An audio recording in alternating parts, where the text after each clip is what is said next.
ఓంకార్ చాలా తెలివైన పోలీసు అధికారి. అతను చాలా క్లిష్టమైన సమస్యలను పరిష్కరిస్తున్నాడు.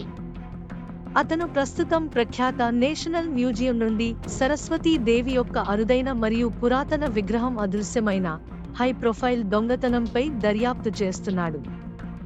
ఎలాంటి ఆధారం లేకుండా పక్కాగా ప్లాన్ చేసి దొంగతనం చేశారు. భద్రతా వ్యవస్థ హ్యాక్ చేయబడింది మరియు చాలా సమయం తర్వాత దొంగతనం గురించి గార్డులకు తెలిసింది. కేసు సంక్లిష్టతతో ఆశ్చర్యపోయిన ఓంకార్ తన దర్యాప్తు ప్రారంభించాడు. అతను మ్యూజియం సిబ్బందిని విచారించాడు, సెక్యూరిటీ ఫుటేజీని మరియు నేరం జరిగిన స్థలాన్ని పరిశీలించాడు. అతను చిన్న క్లూగా విగ్రహం ఉన్న ఖాళీ పీఠంపై వేలిముద్రను కనుగొన్నాడు. ఓంకార్ ఆ వేలిముద్రతో ఫోరెన్సిక్ ల్యాబ్కు వెళ్ళాడు. ఆ వేలిముద్ర విశ్లేషణలో అది వివేక్ అనే పేరుమోసిన దొంగకు చెందినదని తేలింది.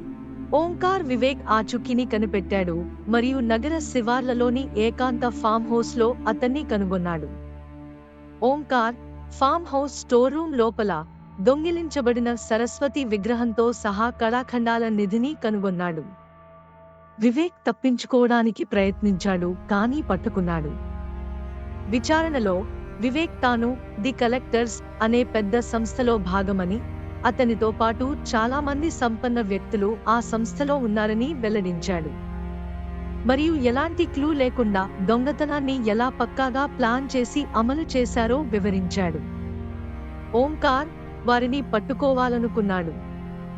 విగ్రహాన్ని దొంగిలించిన వారి గురించి మరింత తెలుసుకోవడం ప్రారంభించాడు.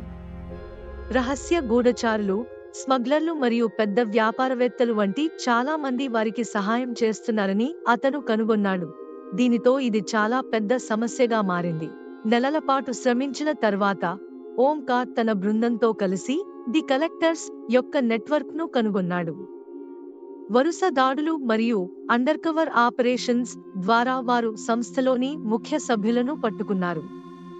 మరియు వారు పెయింటింగ్లు, శిల్పాలు, అపారమైన చారిత్రక మరియు సాంస్కృతిక విలువ కలిగిన కళాఖండాలు వంటి అనేక దొంగిలించబడిన కళాకృతులను తిరిగి పొందారు.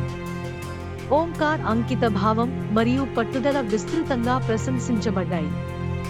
అతను తన అసాధారణమైన సేవకు అవార్డు పొందాడు మరియు న్యాయం మరియు సమగ్రతకు చిహ్నంగా నిలిచాడు.